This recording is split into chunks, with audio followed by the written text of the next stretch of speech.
آج کے دور میں جب ہر طرف بے راہ روی بڑھ رہی ہے، قریانی اور فحاشی کا دورہ ہے، کیا مشرق اور کیا مغرب، ہر طرف حیا زندگیوں سے نکلتی جا رہی ہے،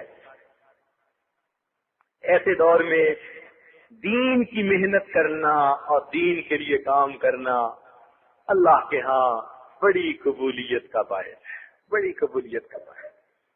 بس دل میں یہ رکھیے کہ حضرت ابراہیم علیہ السلام کو جب آگ میں ڈالا گیا تھا نا، تو ایک چڑیا اپنی چونچ میں پانی لے کے جاتی، ایک دو قطرے، اور آگ پر گرایا کرتی تھی۔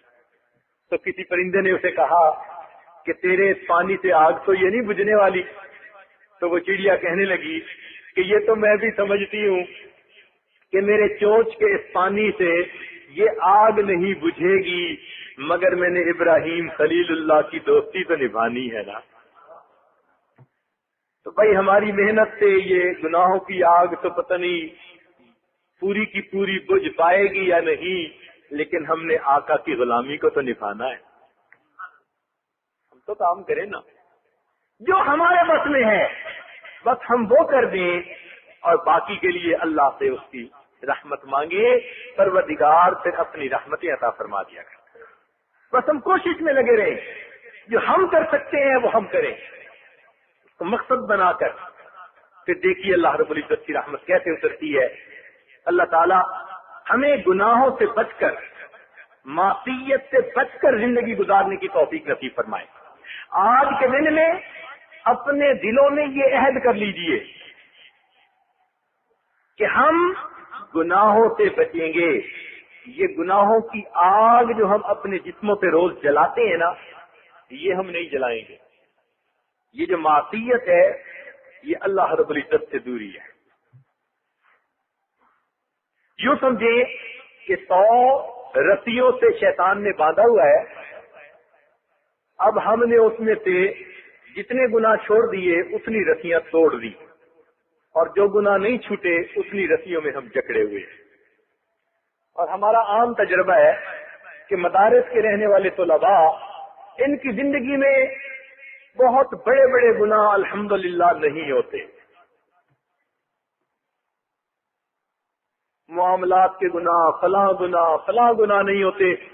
کوئی 95% گناہ چھوڑ چکا ہوتا ہے، کوئی 96%، بس 1-2% پہ آ کے کام اٹکا ہوا ہوتا ہے۔ طلباء کا کام 1-2% پہ آ کے اٹکا ہوا ہوتا ہے، کسی کی نگاہ قابو میں نہیں، کسی کا دل قابو میں نہیں،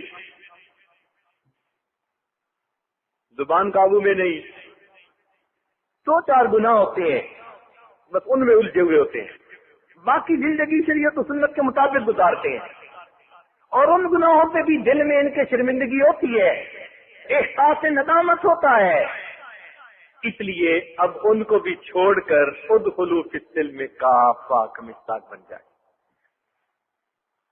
آپ یوں سمجھیے کہ آپ 98 رسیوں کو توڑ چکے اور اب 2 رسیاں باقی ہیں، اور میں ابھی بھی گرفتار ہوں اپنے نفس کا، شیطان کا۔ تو اس سے آزادی حاصل کرنا تو اب آسان ہے، 1-2 رسیاں باقی رہ گئی۔ یا یوں سمجھیے کہ اللہ رب العزت تک پہنچنے کے لیے 100 قدم اٹھانے پڑتے تھے، ہم نے 98 قدم اٹھا لیے، اب 1 یا 2 قدم باقی ہیں اور منزل مل جائے گی۔ اب کوئی مسافر اگر منزل سے 1-2 قدم پہلے آ کر بیٹھ جائے اور منزل تک نہ پہنچ پائے تو کتنا اس پہ افسوس ہوتا ہے۔ حسرت ہے اس مسافر مضطر کے حال پر، حسرت ہے اس مسافر مضطر کے حال پر، جو تھک کے رہ گیا ہو منزل کے سامنے۔ تو منزل بھی سامنے ہے اور 1-2 گناہوں کی وجہ سے ہم بھی پیچھے رکے کھڑے ہیں۔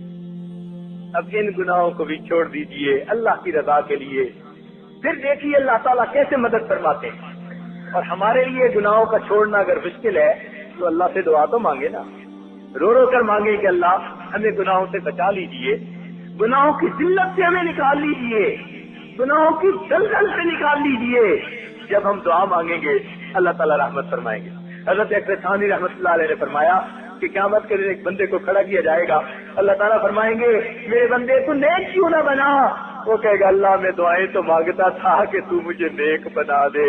جب نام اعمال میں دعا موجود ہوگی اللہ اسی کو ذریعہ بنا کے مغفرت فرما دیں گے. فرمائیں گے ہاں ہم سے دعائیں تو مانگتا تھا اللہ نیک بنا دے. تو ہم دعائیں تو مانگے نا کہ اللہ ہمیں نیک بنا دے. رب کریم نیک بننا ہمارے لیے آسان فرما دے. وآخر دعوانا ان الحمد للہ رب العالمین.